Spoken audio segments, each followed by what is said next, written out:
is up, everybody? This is your boy AJTRIP, and welcome to the rapid reaction of NXT Stand and Deliver to 2024. Really good show. Um, just some great action tonight. Actually, this afternoon, I should say. Excuse me. Whenever I want to start talking, I want to start yawning. Just don't get that, but anyway, good show today.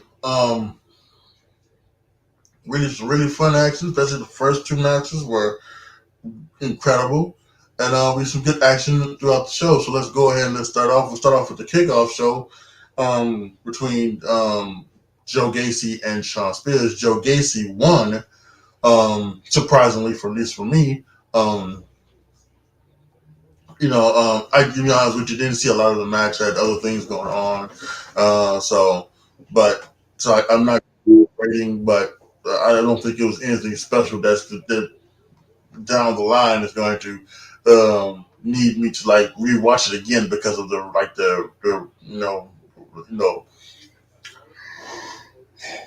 best match of the year or anything like that. So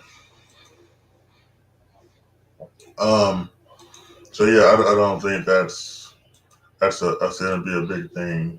Um, so I think we are cool with that. So then let's start with the opening match of the main show, the actual show, which was the NXT Tag Team match between Axiom and Nathan Frazier against the Wolf Dogs, Braun Breaker and Baron Corbin. And there was some great action to get with. I will say this. I think one of the things that I think I came from this was that, I watched the CM Punk and Randy Orton thing they put on WWE this week where they were going over their WrestleMania match from WrestleMania 27, and Randy Orton said something about slowing down. You get the picture, you get the TV reaction, you get the stuff to sink in. And that's one of the things I will say about this is that you wonder if the guys do need to slow down, because there were some spots here where yes, well maybe you could have done what you need to do, but you could have still slowed down, let them get a reaction shot, and then you take it over. So there were some things here and there from that that I think could change, but who knows if the guys are different. But this was truly an incredible match. Braun Breaker continues to show why he is just the future of this business. The speed coming up the ropes is incredible. Great storytelling from these guys. The guys Axiom and Nathan Frazier trying to use their speed to overcome the power and size of Corbin and Breaker. Unfortunately, they just couldn't get it done. Braun Breaker and Baron Corbin win surprisingly to my eyes, because I picked Nathan Frazier, Axiom, thinking that Braun Breaker already on SmackDown would be going there and they could do some Corbin, but who knows? They still get the titles on Corbin and Breaker, and this could be a run for both of them that they both need. So we'll see where it goes, but truly match, I give it 4.25 stars. It was incredible. Really, truly incredible. Do you want to talk about incredible? The next match, the North American Triple Threat match between champion Obafemi, Josh Briggs, and Dijak. Incredible. This was just truly incredible. And I wonder if Josh Briggs was calling this match. Because he was doing a lot of talking in this match, talking to Dijak, talking to Obafemi. So I wonder if he was just talking just to talk, or if he was calling the match. I'm not sure, but whatever happens, it was truly incredible from these three. The strikes, the slaps, the everything. At one point, Dijak was going for something off the top rope. Obafemi came in, put Dijak on his shoulders and dropped him, which caused Dijak to definitely driver Briggs off his shoulders when he came down. Beautiful moves. It was just incredible. But Obafemi was too much for both of them. And pinned Josh Briggs after he powerbombed Dijak onto him. A 1-2-3 victory for Obafemi. At least I got that one right. Again, like I said, I think Obafemi should be North American champion for as long as he wants to be. Don't try to rush him to the main roster because he is not ready. He just came from the SEC, goddammit. So, and even though he looks fine, keep him down there, get him seasoning so that when you do move him to the main roster, it's the same thing. It's just bull rush. He goes right into a thing, into a championship for like the North America, or the Intercontinental or the United States Championship, and he just does what he did down there. So it's incredible. 4.5 stars. That match was truly epic. Next match was a 6-woman tag between Thea Hale, Kalani Jordan, and Fallon Henley against Kiana James, Izzy Dane, and JC Jane. Now, I was wrong. I thought Thea Hale would tap out JC Jane, but they had her tap out Izzy Dane. I guess maybe still saying that at some point down the line you still could do Thea versus JC in some type of match that can, in a type of blow off match. They have all these type of NXT specials on TV, so you can still do Thea Hale and JC Jane at that, and then finally have Thea Hale come out on top over JC Jane. But there was some good action in this match. They talked about the story between Henley and Jenna James, and they were tag champions, and they were enemies and everything like that. There's also some good stuff here. The TV went black at one point. I think Kalani Jordan just fell out of the top. There was some good stuff here. The one interesting thing I would say about this is that after the match, Kalani was, happy, and Thea was happy, and Fallon Henley didn't look happy. Now, I'm not sure if she didn't. I'm not sure if this is some part of the story that she didn't look happy. She kept looking at Thea Hale. Thea Hale was on top of Duke Hudson's shoulders, so I don't know if this is going to lead to like something else where she's kind of resents Thea Hale or something like that, or if she wasn't happy, she felt like maybe her performance wasn't good enough, or their performance wasn't good enough. Who knows? But she was just showing it on her face, so who knows? But I just find it very interesting. We'll see if it leads to something, or if it was just nothing. But yeah, I think it was a pretty decent 6-man tag. I give it 3.25 stars.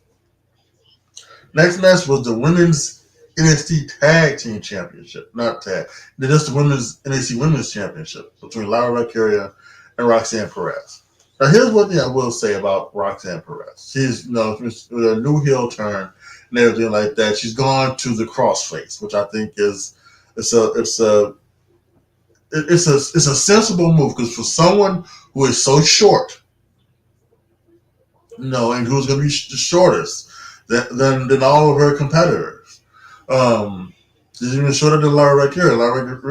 Lyra Valkyria is kind of short, but still, she's going to need something to kind of distance herself, and I think that's a good thing, to bring in the crossface. So I will say that, especially as a heel, that's something that she could do. So this match was pretty fine. It was pretty fine. They were telling the story,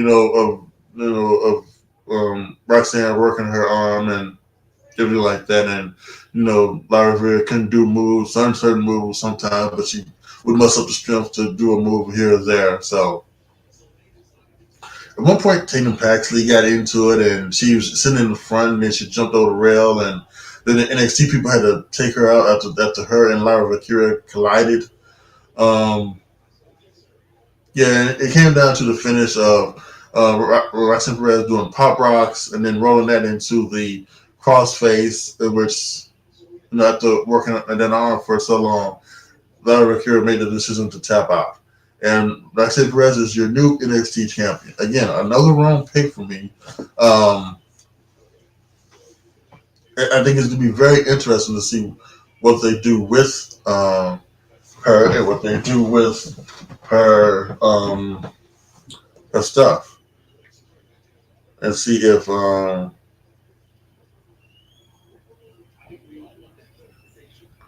and so I apologize for a second. But to see what how they use her, as we saw the babyface champion, we see how she works as the heel champion. So, and and I guess talk about who's ready for the main roster. And I think I mentioned talked about this before in the predictions video. This isn't Vince McMahon anymore, where it's just WrestleMania time, so you bring somebody up, or summertime, SummerSlam time, so you bring somebody up. They're not going to bring anybody up that they don't have anything for the most part. Um, as you can see, they brought up Tiffany Stratton and they brought up Braun Breaker um, to not and they don't seem to have anything for them. But Braun Breaker is still down in NXT, so that's one thing. And another thing with Tiffany Stratton, they're keeping her on television, whether it's backstage segments or things or vignettes. So maybe they're just not ready for Roxanne Perez right now, and I think that would make sense. So um, I still think there's probably something they could do with her and Cora Jade as well. With them being friends, real life friends, and then them Cora Jade turning on her now. The Roxanne's bad, so when Cora Jade comes back, they can do the whole thing of, well, I'm sorry, you were right, fans were stupid, things like that, and then they can do something. So we'll see. I gave it 3.25 star match for that one as well. So NXT title match between Ilya Dragunov and uh, uh, Tony D'Angelo. The story of this match was that the family kept wanting to try to kind of interfere. At one point, Stacks gave him brass knuckles. Told him no, he didn't want to do it like that. Um, Stacks got on the thing as if he's going to do something to try to distract maybe the referee or something. Tony D'Angelo said, "No, I'm going to do it my way." And it was a straight up fight for the most part. It was really good, but in the end, Tony D'Angelo couldn't succumb. Ilya Dragunov, and you get the Super H bomb for the victory for Ilya Dragunov. Overall, this is a really good match. Told a story, about the hand and could either do things with the hand, and it's really, really great action from these two. So I gave it 4 stars. Ilya retains, and again, we talked about on the prediction show. Um, there's a lot of things with Ilya. Not only what we just mentioned about bringing somebody up to the main roster and what you're doing with him, but there's also the stuff that he it's one thing to go from Florida to Germany, so that you can go back home and see your family and your young kid. Another thing is to go from Florida to Atlanta to South Carolina back to Germany.